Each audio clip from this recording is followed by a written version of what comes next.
Welcome to another episode of the Thought Leaders Business Lab Thursday Ask Sam and Tim edition. I am your co-host, Samantha Riley, and I'm joined today by my partner in crime, Tim Hyde. How are you today, Tim? I'm doing great, Sam. How are you? I'm very well. Now that we've got our tech issues sorted out, it's all just fantastic and all going to be bed of roses from here, right? I love these technology-based businesses. Work so Love well. it. Look, we love technology when it works. Absolutely. Love it, love it. Awesome. And last week we talked about how to create a fun and profitable niche in your business. I can't even get my tongue around that. I know, it's not an easy one to say, is it? A niche or whatever you like, but it was a really interesting conversation. I think one that sort of constantly comes up for business owners about, should we be niching? Because we keep getting told this almost fallacy all the time about we should niche, but it's not necessarily true in many ways. We've just got to find something that we really enjoy doing and then do more of that. Yes, and something that's completely unique, which I think is something that a lot of people can trip up with as we're watching what other people are doing and modeling other people. And modeling is, a fantastic way to move ahead and to learn, but sometimes we can get caught up in, thinking that other people's way is the right way. So yeah, it was an interesting topic. Really enjoyed it. Absolutely. Now we had some really interesting questions coming up from last week, and one of them I know was from Sabia Zafar, SabiaZafar.com. Apologies, Sabia. .com.au. How to create more time. .com.au, that's right. Yes. How to create more time in your coaching business. And we thought that wasn't worth just a 30-second throwaway answer. So we've actually going to do a whole episode on this today, aren't we? We are. We're going to talk about how to create leverage in your coaching business. And leverage is one of my most favorite things. It's one of the key pieces of my Thought Leaders positioning model. So we thought, let's talk about it. Absolutely. So you had some interesting thoughts on this. We were discussing off air before we started, Sam, and really sort of breaking that down into, I guess, almost like a 3x3 grid of things, wasn't it? Well, it is. I guess it's like a leverage matrix, maybe. That sounds pretty cool, doesn't it? Because I think that leverage is anything that we can use to get maximum advantage or maximum benefit from. And I think when a lot of people think leverage, they think I think there's two major things that people think of. One is automations, which is your zone of genius. And I think the other one is this, one-to-one to one-to-many business delivery model. But there's actually so many more ways to create leverage. And that's what we're going to talk about. And we've broken it down into 3 areas. We've had a quick chat, broke it down into 3 areas. And we're going to go through some really great ways that we personally use. Well, I know that I use all 9 of these that we're about to go through. I'm guessing you probably do too. I do as well, yes. So we use all these. Yeah, absolutely. These. So Sam, the first of those we actually thought was around your personal life, and that's not really an area that people would normally think to start. Absolutely. And I think that this is the easiest and the best way to start, because when we think about leveraging our personal life, I'm tripping over my words today.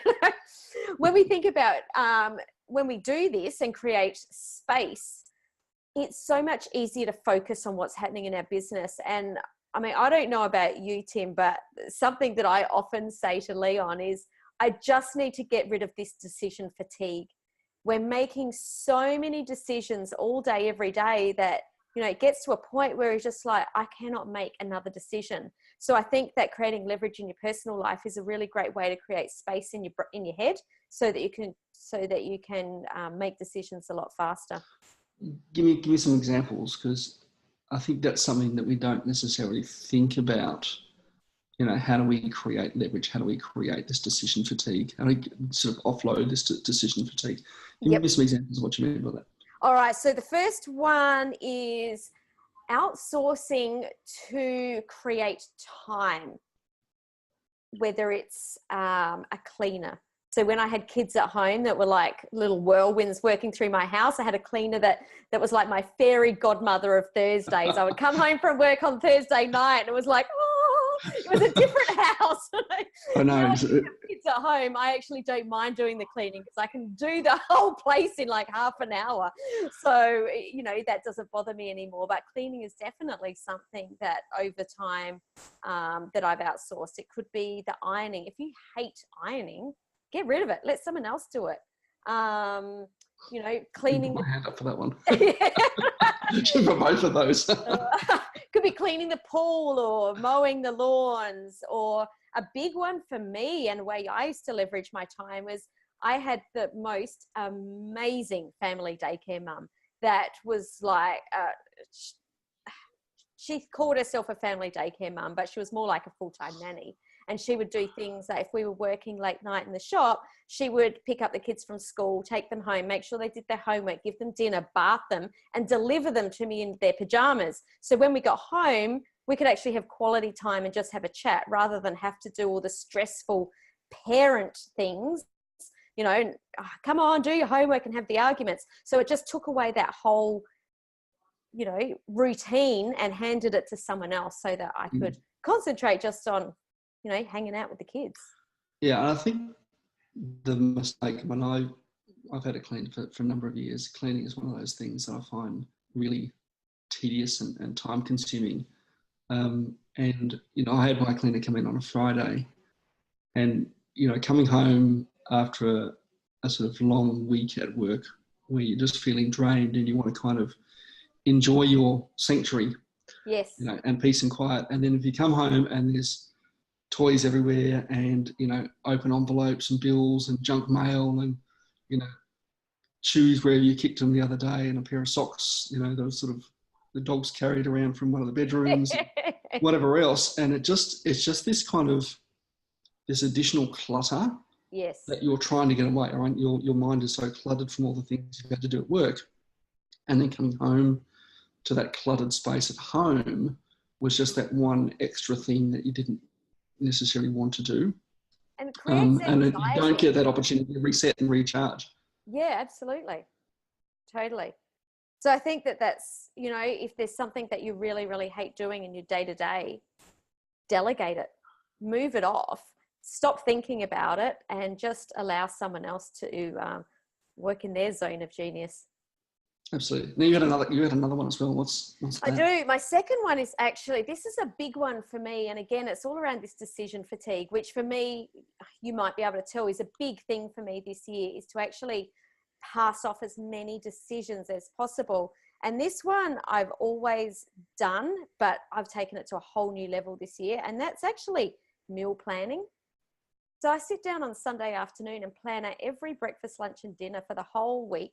It's on a whiteboard in our kitchen. And it means that Sunday afternoon, I can just go through the whiteboard and I can do my shopping in 10 minutes. So not only am I planning and just being able to prepare my meals for the whole week, but the shopping list is just so easy. It's just like, what do I need? Bang, bang, bang, bang, bang. Go do it. You just follow the list and you're done. So it creates, you know, so much ease of so much time. I don't have to be wandering around the shops thinking, what do I need? In the week, you don't have to think. You just look, oh, what are we having today? And you just do it. And it also means, and this is actually a segue for the third thing, if your partner comes home and you're really stressed and you don't have time to cook dinner, they can just look at the whiteboard and go, this is what we're having. And they can just either pull it out, heat it up, or cook it. So I think meal planning is just absolutely fantastic. Yeah, I must admit, I was having a conversation with someone recently, and when I quite enjoy the process of cooking myself, I find it quite relaxing, and it's, you know, it's one of my creative outlets. But I was talking to a colleague recently, or I can't recall, a colleague or friend or somebody, about the, you know, the sort of rise of home delivery sort of pre-packaged meals, you know, like HelloFresh and Marley Spoon if you're in Australia. I'm sure there's plenty in the US as well. And whether they were, you know, because at face value, they seem quite expensive. Yes. Right? Compared to what if you were to sit down and create the meal yourself. But here's the thing, that there's the argument that they made, and they were really about this, how do I create this additional space and additional kind of mental capacity around getting rid of some of these decisions for myself. was that if you said, I'm a family of 3 or I'm a family of 4, the amount of food that you had for that meal was measured out for that family of 4. Yeah. There was no leftovers, no wastage, and no, importantly, no having to rush to the shops and buy stuff, but then no decision making around Yes. that either. Yes. Right? So this was your meal. This is what you're going to get. This is the exact portion. And the additional cost, dollar cost of going down that route was actually completely offset by how much time and mental capacity was given back to that family. Yeah, totally. I thought that was a really interesting perspective on some of those things. So there's certainly services out there that people can take advantage of.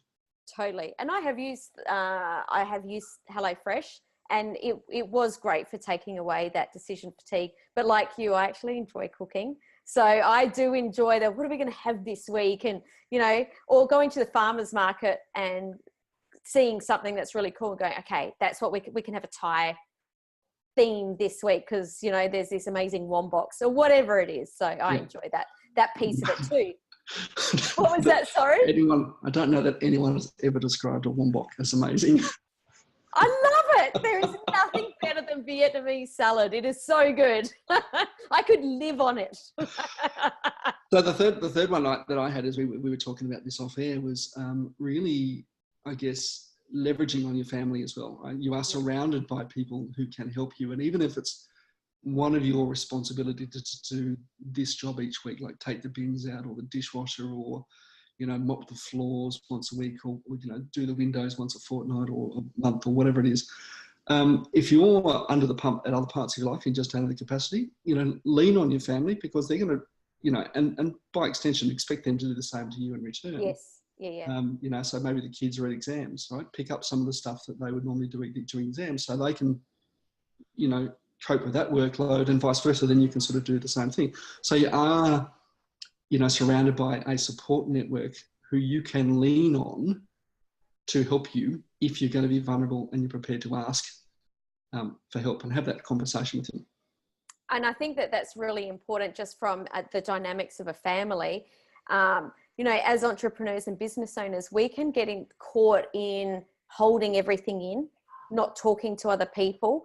And I think that's and possibly another episode's discussion, but it can be a very dangerous place to be. And it is okay to tell people I'm having a busy time or I'm struggling this week or I'm challenged or whatever it is, and letting other people know because people love to help.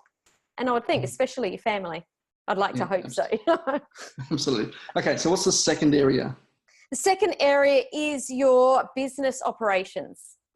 Okay, so this is really how your business functions internally, yeah? It's the back end of your business. It's the things that you need to do on a daily basis to keep everything running. Okay, so tell me more about that then. All right, so business operations for me is all around systems. You actually brought up something really, you had a three questions to ask yourself as to know how to do this, didn't you? Yeah, and it's something we're sort of going to go into a lot more in our next episode, but I always think that whenever you're looking at all the things you do, and if you start listing stuff out, it's an astonishingly big list once you start breaking it down into smaller tasks. And you really should be thinking about whether you should eliminate, automate, or delegate these tasks. Love it. But we'll drill into that more in the next episode as well. Yeah. But I want to hear yours. You had a couple. I know the first one of those was time blocking. Time blocking. This is something I learned from my very first business coach, I think on day one that I hired him back in the early 2000s. At the time, I was running 3 businesses at 3 different sites. I had 3 kids going to 3 different schools that all had completely different extracurricular activities. I was as busy as you could get. And lesson learned. Oh, far out. Talk about burnout, but let's not go there. And when I brought him into the business and went, far out, I need help, the first thing that he really noticed was that I actually needed to help myself first. And he taught me about time blocking. So time blocking, the way that I do it now is I break over my 5 days, I break it into 4 different pieces. So you've got your morning, your mid-morning, then you've got your lunch, then your mid-afternoon, afternoon. So everything's broken down into 4 pieces. And then I work out what I'm doing in each block. So Monday for the first half of the day is all admin. My gym, let me just go back one step. All of my personal times I put in there first. So my gym, my dance classes, my walking and running, all of that stuff, catching up with friends for coffee, that all goes in there very first. Because if I can't look after myself, I can't look after my business. And then everything else is put in there. There's a couple of different things. One, it takes away that decision fatigue again, because you just look and go, I know what I'm doing. Two, it turns your daily operations or your weekly operations into a habit. So you've got the habit of making sure that you're dealing with every part of your business. And three, when you're working to a time, it's amazing that you can get so much more done when there's a shorter time frame. When we're like, I have to make sure that this job is done in the next hour, because then I'm having a break and going into my next block of time. And I think that we all at different times have been caught in the rabbit hole of Facebook and just procrastinated and wasted time. And I think time blocking is a really great way to eliminate that waste of time. Yeah, certainly even if you block into small blocks, not necessarily I'm going to spend 4 hours on admin. Right? So it might be 1 hour on social media posts, 1 hour on reconciling invoices, 1 hour on X, with a 10-minute break. And if you do those little sprints, where you do 50 minutes and then 10 minutes away, to kind of refresh, get a drink, walk up and down the office, come back, next sprint, can actually massively increase your effectiveness, and not just effectiveness, but also your ability to maintain that mental acuity. Yes. And focus. 100%. And if you do it, I used to, back in a former life when I was in project management, we would always encourage people to sort of break down. We had what's called a work breakdown structure, which was like, here is the big project, which is going to take 12 months. But you can't just have a project measured at sort of month or, level, or week level, or, whatever. You had to break it down into much smaller tasks to be able to track your performance against those particular activities. And that's how we work better. And that's how we can focus better. That's how we can get more done and know whether we're on track. And you know what? If we've done 50 minutes of Facebook sort of conversations, and you're at the point and you've still got 30 or 40 conversations to go, put it down entirely and come back to the next day. Absolutely. There's nothing wrong with one of the strategies that I use one of the strategies that I use a lot is to actually color code parts of my diary as well. Mm-hmm. So, when you talk about your personal time, for me, that's color coded in a particular way. I've got time blocked out of my diary where I work on my business. I've got time blocked out of my diary that's catch up time. So anything else I need to sort of get onto that week, that goes into that catch up time. And if I don't have anything, I go and get myself a massage. That's awesome. And I didn't know that we both color coded our calendars. That's very cool. So the second thing is automations, which is your zone of genius, Tim. So just very quickly, because I'm sure that we're going to do many episodes on automation. Just quickly, what are some of the automations that we can put into our business? Oh, look, there's so many. I think what we want to look at, for those of you who have read The E-Myth by Michael E. Gerber, he talks a lot about, that people don't run our business. People create systems to run our people who run our business. And the more we can create systemization using marketing and sales and marketing technology, the more we have a process which drives us to do what we need to do when we need to do it. Mm-hmm. Right? Rain, hail or shine. So, internal automations are things like customer delivery, fulfillment, delivering, internal reviews. One of my clients I'm working with right now, we're actually using a lot of automation for, staff onboarding processes, staff training. To say, every 3 months, here is a video that you need to watch, and we track whether people watch it or not. And it doesn't have to be deliver email, deliver lead magnet, sell email. It can be internal. And everything we do in our business is really only built of 3 building blocks. Some sort of trigger, there's some form of action, and there's some form of timing as to when we do that action. If someone was to knock on my front door right now, that's the trigger. My action would be to, pause the podcast, walk to the door, open door, wait for them to say hello, respond with hello. Yes. That is a process by which we define when someone knocks on the door. And a business has hundreds, if not thousands of these processes that if we can systemize and automate, we can create more consistency, a more consistent experience for our staff and our customers, but we can actually also start to create scale and drive our costs down because we know we're executing the same thing each and every time, and we're getting really, really good and efficient at doing so. Absolutely. I'm a big believer in systems. You're right. There's no way that you can scale without them. I learned that a long time ago, and it's definitely something that I do in my businesses. And actually, I'll segue in because the third item in this business operations is actually delegate. And I'm also a big believer in delegation, but just in the crossover there between the automations and the delegation, I have systems that are automated so that every month I've got the content plan that the team just picks up.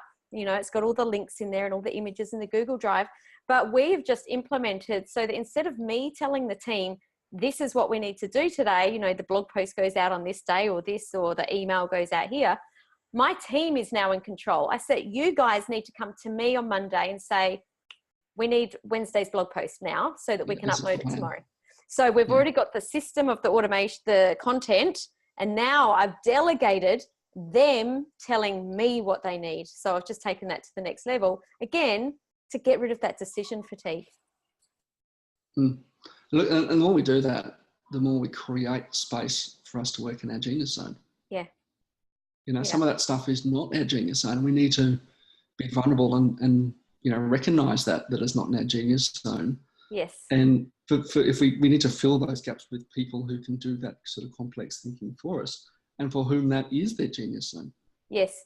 Now, I just wanted to very, very quickly touch on delegating and outsourcing. I think a lot of people think that they can't outsource yet because they can't afford to pay someone 40 hours a week or 20 hours a week. You and I have someone that we employ that on a contract basis that edits our podcast recordings every week. We hire someone else that purely just does the show notes. I've got people that purely just do my, YouTube images and placeholders and thumbnails. So you don't need to necessarily, and I know that you and I do have full-time staff as well, or contractors or whatever you want to call them. But you can out-task certain things as well. And it's a really great way to get going and being able to delegate things that aren't in your zone of genius. Absolutely. Now, third area was around, the last one that's missing, obviously, is business delivery and fulfillment of what it is we do for our customers. Absolutely. So what's in that part of the matrix? I think that one of the best ways, and it's something that that you mentioned before we came on and started recording, was online courses. And I think it doesn't matter what sort of business you're in, anyone, no matter what business, you can create some sort of online course or training for either your ideal clients that are coming to your business, or whether it's, some things that you've learned through the delivery of your business to other business owners. There's something in your head that you're really good at that you can actually impart that information and put into an online course. I think that's a really great way to leverage time. Yeah, I was, and we'll give our listeners today a bit of an example. I was talking to one of my clients just this week, actually, who is a concreting company. Mm-hmm. And they're like, how on earth do I create a course around pouring concrete? Well, there you go. But that's where you sometimes need to think outside the square a bit. That same contractor may have scaled really quickly and be able to put an online course together for other concreters on how to scale their business. That's right. You know, how can you build a multi-million-dollar concreting business and sell that to other concreters? In the case of, you know, we know that concrete slabs are really popular right now. You know, we can create a course on how to care for your concrete slab. So it's not necessarily, again, in the lead generation side of things, but in the client retention space. You know, that if we had, you know, 6 months into, I've just bought my new house and it's all up now, I'm inside, I'm looking at my beautiful slab and something's happened to it, and I suddenly get an email from my concreting company who did my slab about how to maintain it and keep it looking awesome. Well, that could be really interesting. You know, and again, that's that leveraged kind of, in this case, content creation. That could create a real impact. So think outside the square. What you may be able to deliver is different to what you're originally thinking. So think outside the box a bit. The second one, affiliates. Affiliates are a great way to leverage time, not so much time in actually doing the marketing, because it still does require time, but it leverages the time in the delivery because you don't have to do the delivery, and it means that you've got some income coming in. Absolutely. And if you can find some affiliates who have a really good synergy with what you do, you know, you can get some love coming back the other way as well. Yeah. So think about the people that you often refer, and think about how that could possibly be an income generator for you. Okay. Now, third one. This is your favorite, isn't it? This is my favorite. Absolutely. You can see the face like, yes, this is the best one. Delivering your product, not in a one-to-one, but in a one-to-many method.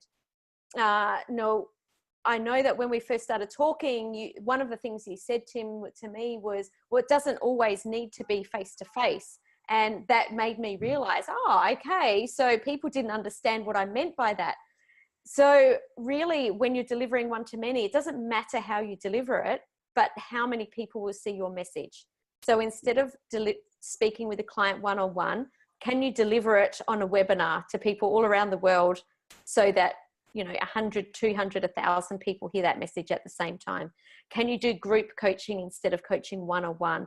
Can you do a group workshop instead of, you know, catching up with a client one-on-one? There's so many different ways that you can deliver in a one-to-many method. Yeah, I think this is probably the first step that most, you know, coaches and consultants really should take, and moving more from, and in some cases, actually moving more from that coaching role to more facilitation. Yes. And I certainly know that the group coaching programs that I've been involved in the past, it is a very different dynamic from the one-to-one. Yes. It's not sort of teacher-student kind of thing, but it's more facilitator-students. Yes. And, you know, you can learn so much from other people in your group as much as you can from your facilitator. So, you know, if you think about how you like to learn as an individual yourself in your coaching business, you know, can you deliver the same experience to your customers in a way that they can benefit from the group? Yes, totally. And I know for me, I've been in, you know, myself been in group coaching programs with my mentors for years and years and years. And I love them because other people ask questions that I hadn't necessarily thought of. So I find that I prefer being part of a group coaching program because for me, I learn so much more. And I think a lot of people think it's the opposite. You know, and one-on-one time is great, don't get me wrong, but I prefer to be in a group learning environment because I find that my learning goes a lot deeper. Yeah, and everyone's taking the same journey as you. Yeah. As well, so, yeah, awesome. I'm definitely a fan of groups as well. And of course, you and I both have group coaching programs as well. We do, absolutely. Now, that's all we've got for today, isn't it? Well, I think we've run out of time. We're getting close to it. But I know you've put together a really cool resource that people can grab. Yes. So tell us about that. Yeah, I've put together the Freedom Business Matrix because delivering one-to-many rather than one-to-one means that you can leverage your income you can make more money, can leverage your time so you've got more freedom, and you can leverage your impact so you're impacting way more people. So I've put together 9 different methods that I use personally in my business, and you can grab that at samanthariley.global/freedom and get those 9 different strategies that I use. Choose one and implement it next week, and it's that simple. And I'd love to hear from you. I'd love you to reach out and let me know which one you did leverage or which one you did utilize, and let me know how it worked out for you and what changed. Absolutely. Absolutely. Tim, what's coming up next week? Next week, we're going to talk about the glass ceiling. So it's actually sort of really an extension of what we've talked about today in many ways. But I've been using a model lately to sort of help people work out what they should be creating leverage on. Yes. And starting to look at how we can do that. And it's it creates some really interesting results. So, and really interesting breakthroughs in thinking. So hopefully people enjoy that next week. So it's going to be great. It's going to be great. Glass ceiling. Of course, don't forget, if you've got any questions, like Sabia did this morning, hashtag Ask Sam and Tim. Absolutely. Then we can find the question and we can answer it on the show. Of course, if you got value from this episode and there's other people in your world that you know would get value, please share the episode, share it on social. And if you're watching us on YouTube, I'd love you to hit the subscribe button just below, and then you will be notified of the next episode. Tim, thanks so much for joining me again. Absolutely. It's been an absolute pleasure.